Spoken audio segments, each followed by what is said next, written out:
Welcome to today's podcast, the first in the series, Tea and Coffee with Joseph and John. And today it's just tea, isn't it, Joseph? It is indeed. Yes. Because of bad weather. We couldn't get to our coffee shop. Couldn't get to our coffee. So where are we today, Joseph? We're at the Tresillian Community Centre, which is a building in Netherlands, Perth, Western Australia. Yep. Which is primarily set up as an artist's retreat, Yes. where there are artists' rooms set aside for specific artists and for classes to produce paintings. And the main art form here is paintings. And the paintings are produced by artists here and then they're sold on the premises or on auction. And you can walk up and down the corridors of this building and you will see artworks for sale, often by specific artists who display a range of their works. Right, okay. So that people who come here can buy art, and therefore the work that is done by the artists here is actually meant to be shown. So the people who come here and learn art eventually are able to demonstrate their art and display it. And how would you describe the cafe?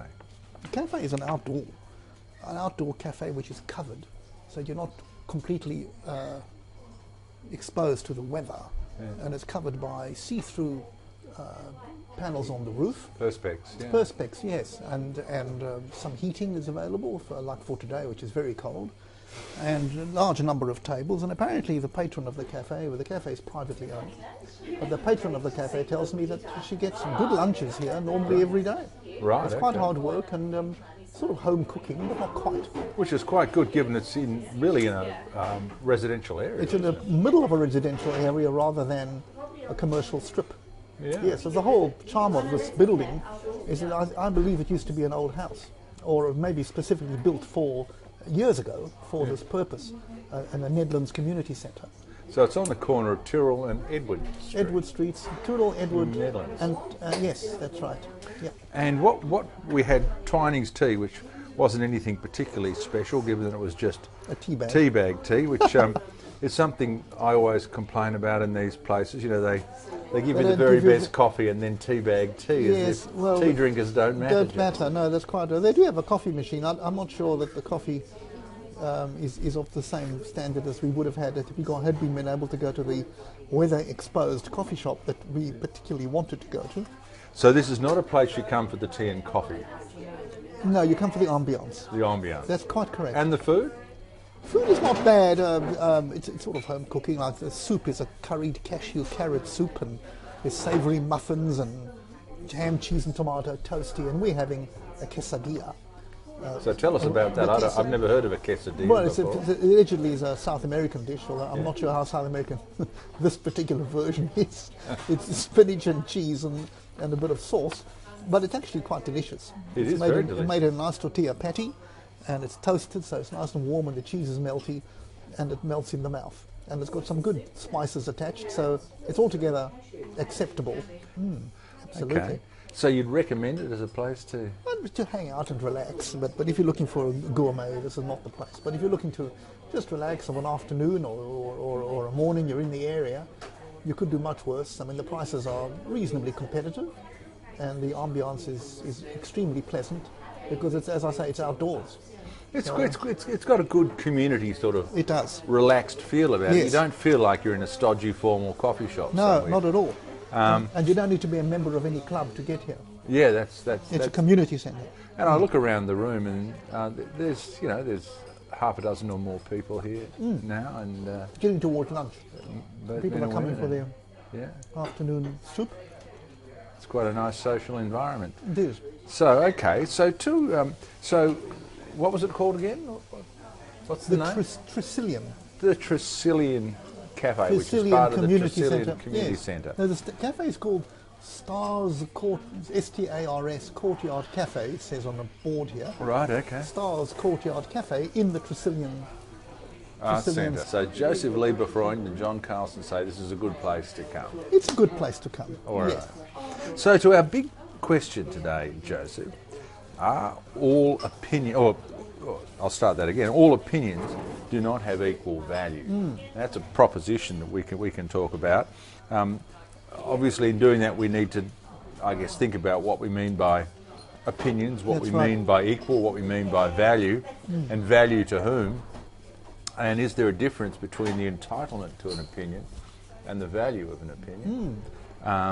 I thought this morning when I was reading the Financial Review, there was the opinion pages in the newspaper. All right. It makes you think about what's the value of a journalist's opinion, you know.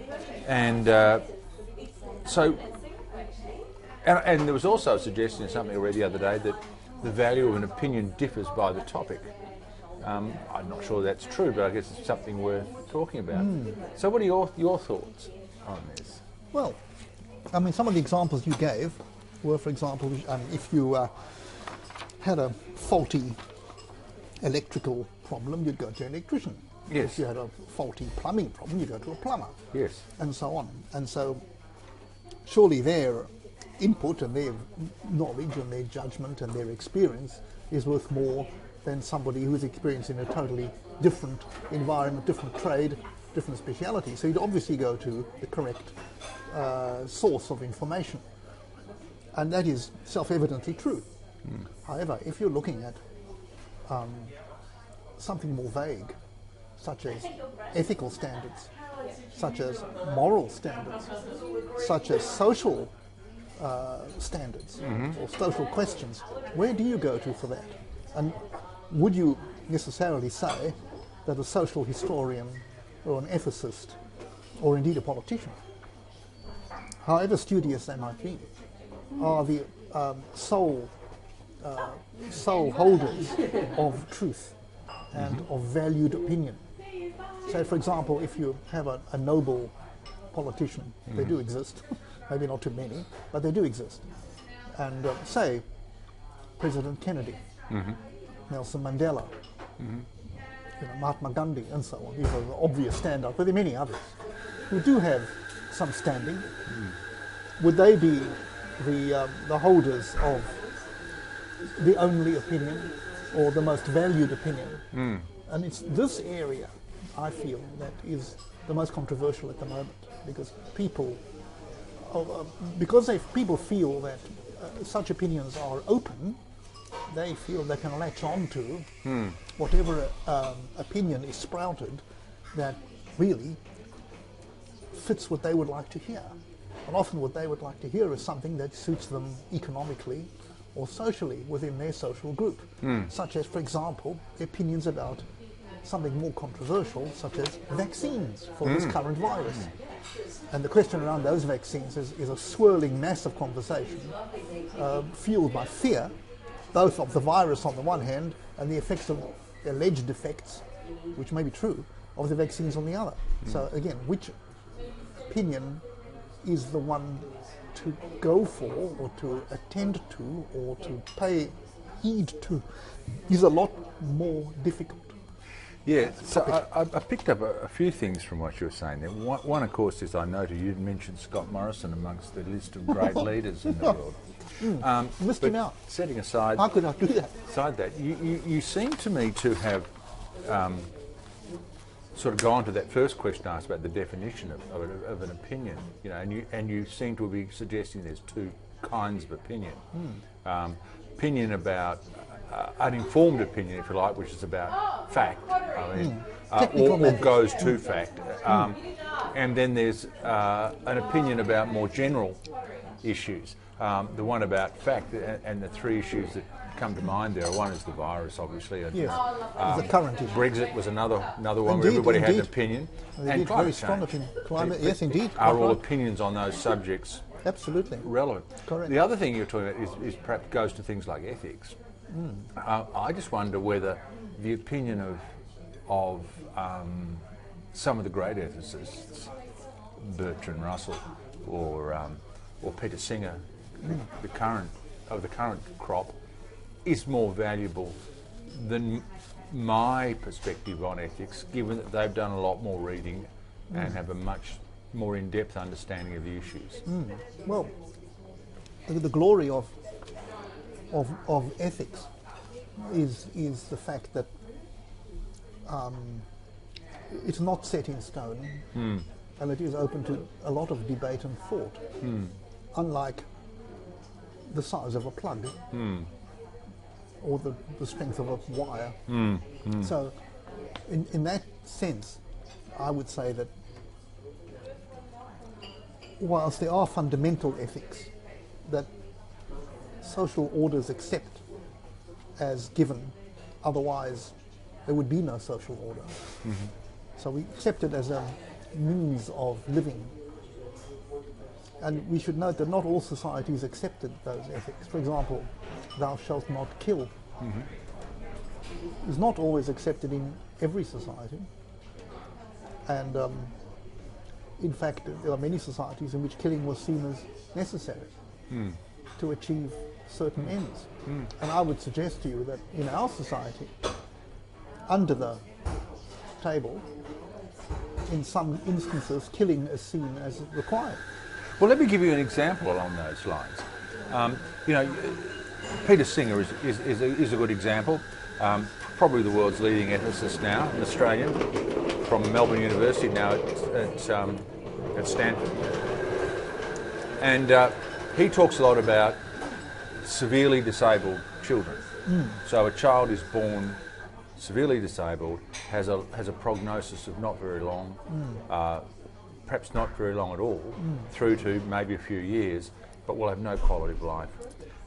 His view is that the parents should be given the right to terminate the birth, after birth, not terminate during pregnancy, terminate after birth if they want, and if they're told by a doctor that it meets some criteria, it's terminal, it's whatever, they should have the right to terminate. That's a view I've struggled with. I suspect I support it, but that goes to the death issue or the killing issue you're talking about. And when I've heard Singer talk about it, he talks about it in a really deep and complex way. He understands the issue much better than I do, and he's employed by hospitals around the world to debate it. To give advice. So I think my question to you is, and it gets back to the definition of the words equal and value. I wouldn't suggest that his opinion is the only one that should be heard. No. But I would argue it probably has more value, and it is not equal to my opinion. But does it have more value than the opinion of Moses, who said, "Thou shalt not kill"? Which has more value? So if there's an overriding rule... Well, no, let's not call Moses overriding. Moses was a man. Many believe he was, if you believe in God, that he was close to God. And many believe that these rules came from higher up. Now, many religions have that about their heroes. And Moses is not the only one. But if one believes in what Moses said, alleged to have said, in this book called the Bible, that thou shalt not kill. Does that apply more than Mr. Singer? Yes. And I would say to you, just because it's old, Doesn't matter. does it mean it's less No, I don't think that. valuable? I think that'd be unfair to say that. Yeah. And then you could say, well, look at what Moses said and why he said it, and how he said it. You know, it was allegedly done in the desert and in pretty trying times for his followers who were up against it in every way. However, having come from a cruel society in Egypt where their lives were worthless, remember, a slave's life is never valued very much. And if you kill a slave, you're unlikely to go before any court in Egypt at all, because the slave is something you own, and therefore you can dispose of it.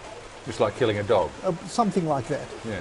So in those conditions, a law that said thou shalt not kill would be quite revolutionary. And it needs to be seen in that context. I think so, and it needs to be seen in the fact that the Israelites would have welcomed such a law, because they would have been on the receiving end of the opposite law, that thou can kill. Isn't what you're saying then? But does it mean it's invalid? Does it mean it has no ethical... No, I can't see. I personally can't see how age can make it invalid. I mean, would we prefer the law of life as it pertained in Egypt and in Rome and in ancient Greece and so on, where the life of a slave is almost not a life. Would we prefer that? It's a serious question. Certainly not. To the law today, in which every life, the opposite is true, every life is sacrosanct, no matter whose it is. There are people, I would say, put it to you, in society that one might be a good idea to kill. I had two issues with that. The first is the rain on the roof. No, that's a third issue. It's hail. That's not rain. It's hailing. I think there are a couple of things in what you said, and I think it's a really good point. One is, I'm not suggesting in any way that Moses' view has no value. I'm quite so. I'm just putting forward. And I'm not saying that Singer's attitude has value. What I'm saying is that perhaps both Moses and Singer have more value than me. So I'm saying that I think the question is, are all opinions equal? Not, do all opinions have merit? Correct. And I think that's a different question. That's a good question. You're quite right. And the other issue clearly is, they're not equal. And maybe we should say that. All opinions have merit, perhaps, or can be heard. Can be heard, should be heard. So we'll have a right to an opinion. The other thing I'd pick up on that is that thou shalt not kill. I'm not even sure what that means. You know, we were talking before we went on air about world wars. We execute people around the world at will, and in Christian and Islamic and Jewish countries, all of which, you know, believe in Moses. Indeed. So, and the commandments. Because what we do, we have the law, thou shalt not kill, and then we find every which way we can to get around that law. Yeah. I mean, even in the name of the church, people were killed. In the name of some religion that professes to follow the dictates of the Ten Commandments one way or the other, we seek ways to break those rules so that people are burnt at the stake. Allegedly for their benefit. Yes. Because punishing the body means the soul will be liberated. Yes. So on that excuse, the church performed unbelievable cruelty, which was eventually stopped when a whole bunch of children were about to be burnt at the stake in Germany, and there was an outright rebellion in the little German towns where this was going on, and the church put an end to this practice. Yeah. That's how bad it became. Yeah. So the question then arises, if our own institutions don't take this law seriously or find ways to break that law justifiably and with the so-called approval of God, because there are people who walk around proclaiming that they have the word of God in their pocket, then it is really down to the individual. Yeah, that's right. And I think also with Moses, to be fair, it wasn't his opinion. It was the word of God, That's supposedly, correct. if God indeed exists. Exactly. And it was a law, not an opinion. So what we're discussing is the context of the opinion. Yeah. The context seems to be very important. I think so. So is the man who made, or the woman who makes the opinion learned? Yes. Are they known to have studied this in depth, Yes. more than the rest of us? Yes. Or do they have a capacity and intelligence to examine what they have studied, Yes. and pass a judgment on it, and then apply that judgment to day-to-day circumstances? Yes. And those are clearly the standards by which we measure whether an opinion is to be valued or not. Yeah. And therefore we must ask ourselves, are those standards justifiable? Yes. That's really one of the things, isn't it? Well, One of the examples that I relate to is, I saw an interview recently with Richard Dawkins, the biologist Yes. from Oxford. Yes. And they asked him what his views were on Brexit. And Yes. he responded by saying, I have no view on Brexit. No. Because I'm a biologist. No. Those kind of things are best left to economists. He said the problem with the Brexit vote was that 99.9% of the people that voted on it did it on the basis of opinions that have no merit. Well, an emotion, a lot of it. An emotion, yeah. A lot of it was emotion. Yeah, and but even the opinions, like he said, one of the things he cited was that there were buses that were saying this is what the European Union costs the hospital system. Yes. And he said, well, firstly, it may or may not be true. No.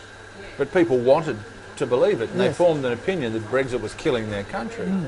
And he said, I don't have the knowledge to say whether that's right or wrong. But people have often used noise and voice to support what they believe Yes. to be true, rather than a clinical investigation of the facts. Yes. And that is a common problem. For example, that was a particular problem, if we can take a particularly ruinous example, of Nazi Germany. Yes. They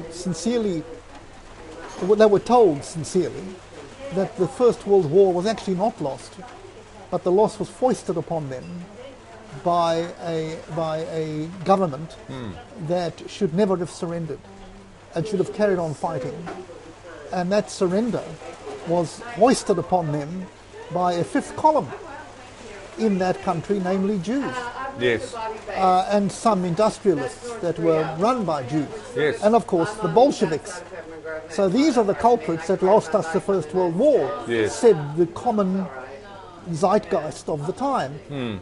Because it was repeated again and again and again, more and more loudly, with greater number of flags and demonstrations and gatherings and military parades, people eventually began to think, well, maybe that's true. Maybe there's a problem here with You these say it Jews. often enough, then And loud enough, people believe it. and you're now in power, Yeah. in absolute power, then how can it be wrong? Yes. They wouldn't lie to us about something like that, surely, Yeah. because these Jews have been here for hundreds of years, Yes. and all of a sudden they're a fifth column. Aha! That's why we lost the war. That became an opinion, or rather a feeling, or a vehicle, shall we say, for a deep subconscious feeling of frustration and anger by the population because they lost the First World War. And the Treaty of Versailles was hoisted on them, which they hated. And they were using the wrong opinions to form those. Well, to support, They to were find being a scapegoat. manipulated. To find, it's not us, it's the Jews. It's Yes, not us, it's it's the someone else. industrialists. It's not us, it's the Bolsheviks. And we always want it to be someone else, don't we? It's never. Always, always. That's why it's a Chinese virus, Yeah, that's rather right. than the outcome of a pernicious campaign amongst the learned virologists to find out what happens when you cultivate viruses that are particularly dangerous, Yes. which is what they were doing. Now, some of it may have escaped from a lab, may it not have. It's irrelevant. The point is that these experiments were carried out against the wishes, I may say, of the Obama government. Yeah. The experiments were transferred to a more willing host, notably the laboratory in Wuhan. That was run by is run by a very good virologist.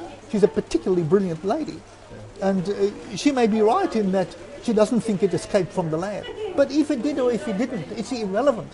The relevant point is they were carrying out the research. Yes. That's the relevant. We were playing with nature as if we owned it and can control it. Yes. And man can't. There is a more powerful force. Is that an example where the informed opinion had less value because it's caused a problem? Well, the opinion now is, as you were saying, let's find a scapegoat for Yes. all our problems. The Chinese is a good place. Yes. It escaped from their lab. They were delinquent, and we're suffering because of them. But the real issue Is that whole the culture whole- of doing that kind of work? That's right. The research is the Yeah, problem. yeah. It's not the Chinese or the Americans or the British. It's the community that encouraged this kind of research.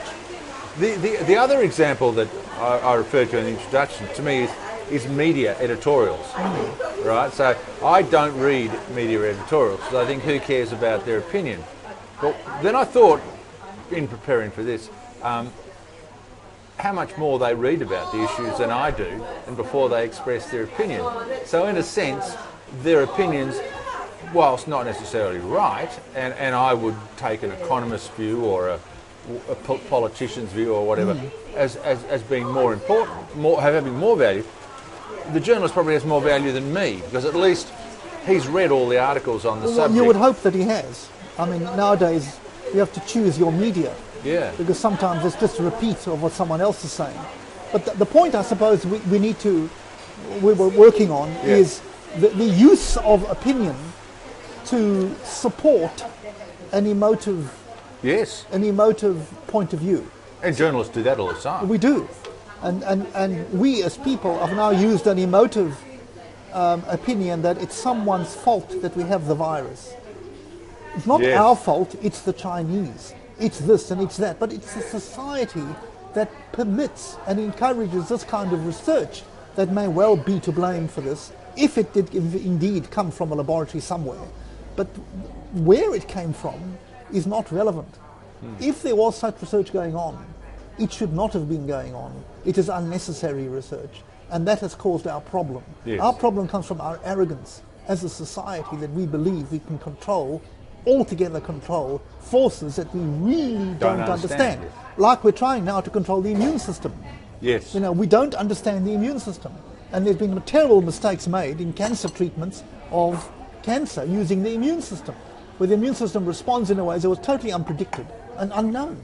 So we're still studying the very basics of immunology, and yet here we are dictating how the immune system is going to be handled. And so today we thought we can control viruses. These are minute particles, not much bigger than a molecule, which has, unfortunately for us, the capacity to multiply, unlike inert molecules that don't necessarily know how to multiply. Viruses do. And so we play with these forces of nature enormously at our cost, as we now have learned, and as we are learning, for example, with climate.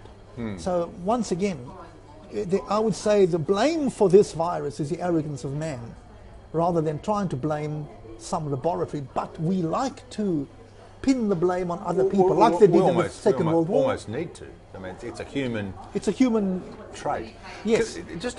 So that's how opinion can be used wrongly. I think it is. You raised the issue of God before, and I'm a big fan of Christopher Hitchens.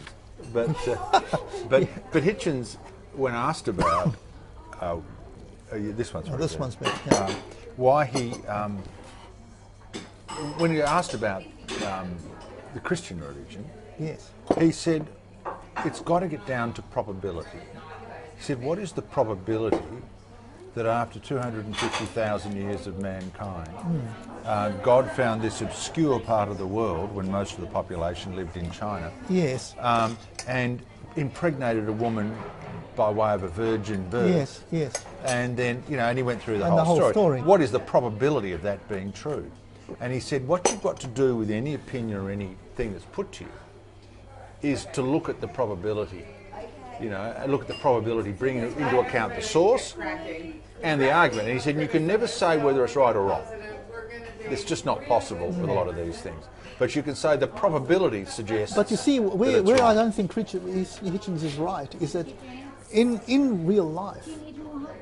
No, Yes, we're right. I wouldn't mind hot water. Hot water would be very nice. Yes, thank you very much. Yeah. Where I think Christopher Hitchens may not be, that one's one of them. Yeah, this one's still got two. Where I think his logical construct is always impeccable, and in that sense, we have a great respect for a brain like his and a sensibility that he's got. But where he leaves us dangling is that in life we have to make decisions. And those decisions cannot be always on the fence based on, say, probability. At the end of the day, we have to make a determination of what we want, who we are, what affects us, how we are motivated, and all those things that make up the human experience. Yeah, sure. And in that sense, sometimes the uncertain needs to be dealt with as if it was certain. Yes, because we have no option. We need to make some decisions. When a path forks into two, and you want to get to village X, and you don't know which one, you're going to have to choose a path. In ignorance. But in fact, I'm borrowing Hitchens' idea to make decisions. Like, and the instant I wanted to apply it to is the virus. We have anti-vaxxers and vaxxers. We do. And they both have an argument. They right? And they would say both opinions are valid. I would say that both aren't of equal value. I don't know what you mean by valid, but I mean they both can be expressed. Both can be expressed. One of them's not right, and one of them is. Well, one of them has more probability of being correct. right. And Hitchens would argue that the probability is so much higher. And that really what we should be doing in saying which argument do I believe, which opinion do I take, is you take the opinion that has the greatest probability of being true. But Christoph Hitchens uses what you might call the scientific method. Yes. And thank you very much, which is the logical method of modern civilization. But the scientific method is predicated, thank you very much, is predicated on the limitations of the human apparatus. Yes. So we use what apparatus we have in the physical body Yep. and in our mental capacity to make a determination. Yes. So we say, and we use logical construct of, in his case, probability. What's the probability of all these things happening? And we say, well, obviously the answer is extremely low. And therefore, ergo, the story can't be true. There's some problem there. Why wouldn't we apply our logic to this thing that he didn't believe in, by the way, this thing called God? So now he says, if there was a God, comma, he would be like me. And he would apply my logic, which is the only logic there is, because it's the only one we know. Except that in that argument, he wasn't actually arguing against the existence of God. He was arguing against the Christian story. Quite right. And he was saying, if there was a God, would God come in some obscure country in the middle of nowhere, speaking Aramaic, to a few Jews living in the desert, and sprout forth the story of reality and how the world works? How likely is that? Yeah. What is that? So therefore, would God, if he existed, do this? Yeah. Now, he would say, it doesn't seem likely. Yes. That statement, or the connotation, that it's extremely unlikely that that is the real story, is predicated upon the deeper assumption that God would act like he did, like he would. He, Christopher Hitchens, would. I agree. So now, is that reasonable? I think and you would say, well, but what else are we going to apply to God, excepting pure logic? My way of looking at that is not to believe or disbelieve either story, but to say which story has more probability of being true. It's the same question. But I would probability by what standard? Well, separate the religious issue to the more pressing one, which is the virus. All right, the virus. What is the probability that the QAnon people are right in their conspiracy about the virus against the probability that the virologists and epidemiologists are right? And the reason the probability becomes important, as I was reading this article the other day, talking about the fact that none of us really know. No. And the scientists might know, but we don't, because we go on second-hand information. We go on what we read. Well, that's interesting. You've made that comparison between QAnon and the sort of common sprouted standard of knowledge, which is, so we say, the government and the health departments and the CDC. And you would say, well, QAnon are not as qualified as the doctors and the CDC. You're right? Yes, I'm right. Otherwise, we can continue. If you can say, well, the QAnon is clearly not as qualified as doctors and the CDC, you'd be right. And if you'd say, well, the QAnon are probably not qualified as anybody, you would have a point. Technically, in terms of medical knowledge, they don't. But the problem, I think, in that argument is the examples given of the standards of comparison. There are many shades between the darkest shade of QAnon and the lightest shade of the CDC.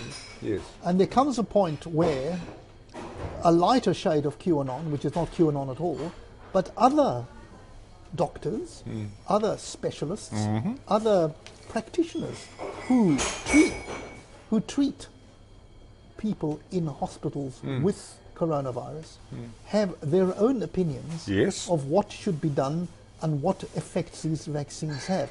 And when we get the frustrating thing about coronavirus, in my view, when I say frustrating, the frustrating thing is in making decisions about what to do in regard to coronavirus by each of us, is that there are, if you study them, pretty cogent and interesting arguments on both sides. The side that says, get the vaccine, and the side that says, you should think twice before you get the vaccine, there are problems with it. And the frustrating thing is not that there are 2 points of view, but that the cautionary point of view is suppressed. And their society is beginning to lose the very foundation upon which our civilization is based. So we get groupthink. We get groupthink, we get force, we get all the hallmarks of the kind of imposition of thought that was the very core of 1984, the very core of Nazi Germany, communist, early, not Stalinist Russia, where you were forced to think in a particular way. And you could argue the same thing of various religions around the world who also say you must think in this way, otherwise you're not. So we use the social pressure of thought, the social pressure of normative thinking, being excluded. Yeah. In other words, you are not part of the tribe anymore if you don't think like I think. Yes. That is not the way civilization should work. Well, it's quite uncivilized. It's totally against civilization. And unfortunately, I get the feeling that because there is an emergency, a health emergency, people are terrified, hospitals might be overcrowded, overwhelmed, people will die. And we fight for life so ferociously that the grounds for the spreading of those weeds is very fertile. Just as the ground in Germany was very fertile in 1931 to spread those weeds as well. The same fertility. Same fertility, yeah. And that is, and we are now falling into, I'm not suggesting we're becoming Nazis, not for a minute, I understand but that, the foundation, the basis for the forced conformity, corralling of thought, and more to the point, the repression of asking questions, of requiring the medical fraternity to give us the full picture and the full explanation. We don't mind if the medical fraternity says, look, there are risks with these vaccines, and here are the risks as far as we know them. And our advice is, every man for himself. If you want to take the risk, you can. The advantages are you probably won't get very sick. The disadvantages are you may get the following conditions, and the other disadvantage is that in 20 years' time, we really don't know what the effects are going to be. They may be nothing, they may be quite severe, and they may be severe because we have found X, Y, and Z. Because if you read what people who know, not me, people who actually know, these are doctors, have said, there are some doctors who are sounding alarm bells about this course of treatment, but they are not given a strong or any voice because of the group fear of this virus. But also the government's desire to have a consistent view, because that's how you get the outcome they're looking for. Yes. In some ways, what you're discussing, I think, is comparing McGowan's view, which is let's keep the virus out, with Berejiklian's view, with let's open up after 80%, because if the other 20% die, then that's their problem. She doesn't say that, but yes. That's what she's saying. Well, she doesn't use those words. No, quite. But that's what she's saying. There is a risk. There'll be people who die, but the economic imperative, unfortunately, comes first now, because we can't continue.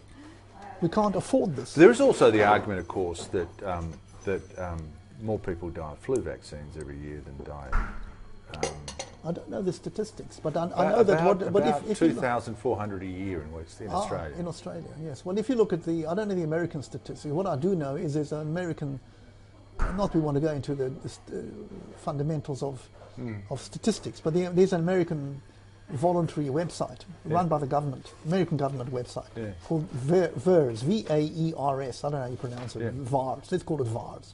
The VAERS website is the vaccine. A vaccine adverse effects response website, VAERS. So anybody who has an adverse effect from a vaccine can log go in on and report it. And anyone can. It's open. And so this was done with the best of intentions, just to find out if there are any bad side effects with any vaccine. Not this one necessarily. It's an old website. And what they found in the particular regimen of Pfizer, which is the main vaccine in the United States, and it is readily available, by the way, in food fairs in the middle of the road almost. You can get it anywhere. It's unlike here where there are queues and bookings and so on. Over there it's readily available without any restriction. So they have inoculated or provided this treatment to a lot of people. And there have been reports on VAERS of what people see as adverse effects. The response by the CDC has been that overall we can't always judge from a report on this website what a cause of death actually is. Yes, absolutely. Because we haven't checked each cause of death. So while somebody may say, you know, I took the vaccine and got sick in the following way, and describes what happened to them, the CDC would argue, yes, that may well have happened. But how do you know it's the vaccine that did it? Yeah, it could have been And so something. therefore, the whole website is dismissed.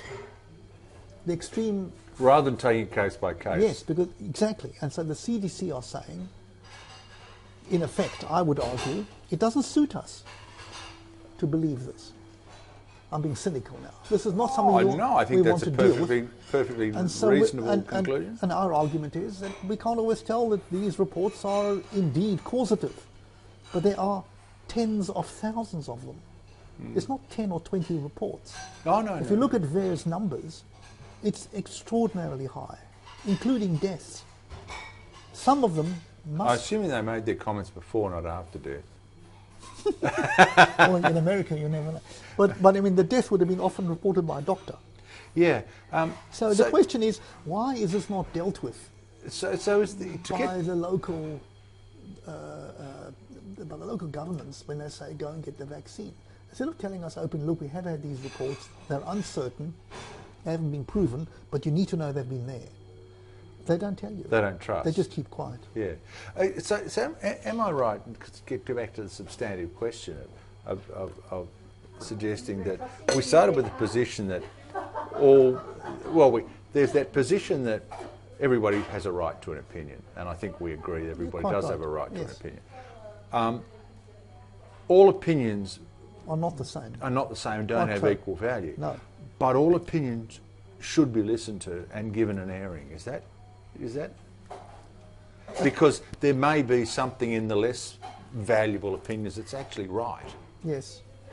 You know, one would need to search for that extraordinary output of a clever human being that has a point of view that no one ever thought of. Well, it's happened before. I mean, the opinion was that the sun revolved around the Earth, and Copernicus came along and said, no, my calculations say it doesn't work like that. All the best scientists of the time said he was wrong. Yes, but that's not anybody's opinion. That's a scientist. Is it a scientist? But he was arguing against scientists. Quite so, but he was a scientist, so therefore his opinion was heard. His opinion Whereas was if some heard. farmer said that, nobody would. They'd probably burn him. Some farmer probably did say it, and he was burnt to death. And he was burnt, yes. But because he was a scientist and a prominent man, he was still taken before the Inquisition.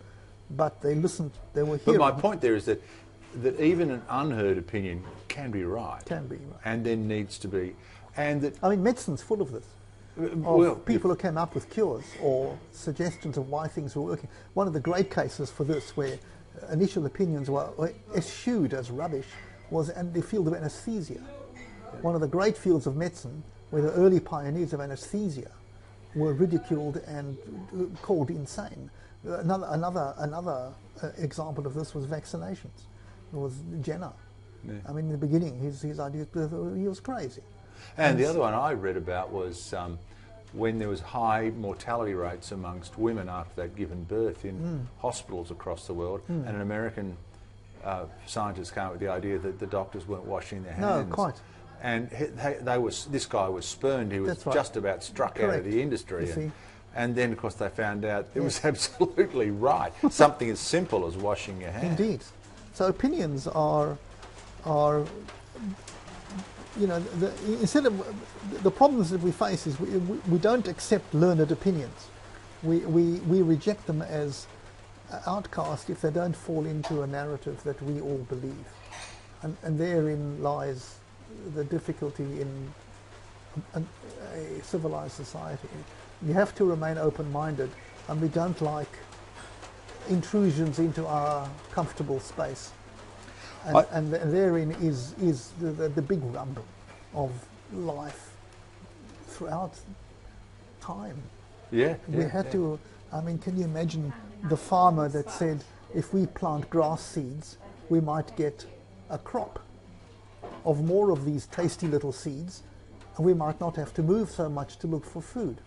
I mean, such a thing would have been patently absurd to the hunter-gatherer society. What are you talking about? Of course we move for food.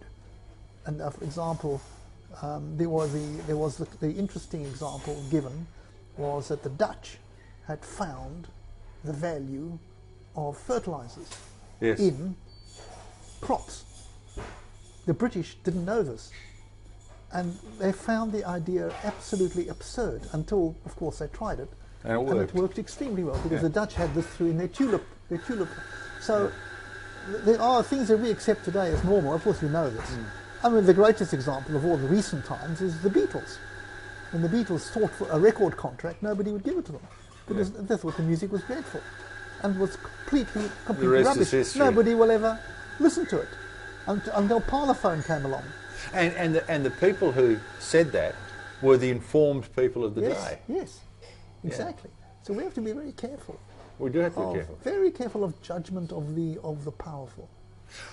I think we've gone on long enough. That's fantastic. Good on you, Joseph. Thank you. It was a pleasure. I look forward to either continuing this topic, which probably go on for 5 hours, or we can go to another topic. It's a complex topic. Well, it's an interesting one, and it's an explorative topic because the more you think about it, the more comes out, and the difficulty is separating facts of things that have happened to concepts which we need to discuss. Well, that concludes today's podcast on the topic, all opinions do not have equal value. We hope you enjoyed it and found it at least a little bit enlightening. We'd also encourage you to try the Tresillian Cafe on the corner of Edward and Tyrrell Streets in Nedlands. Thank you.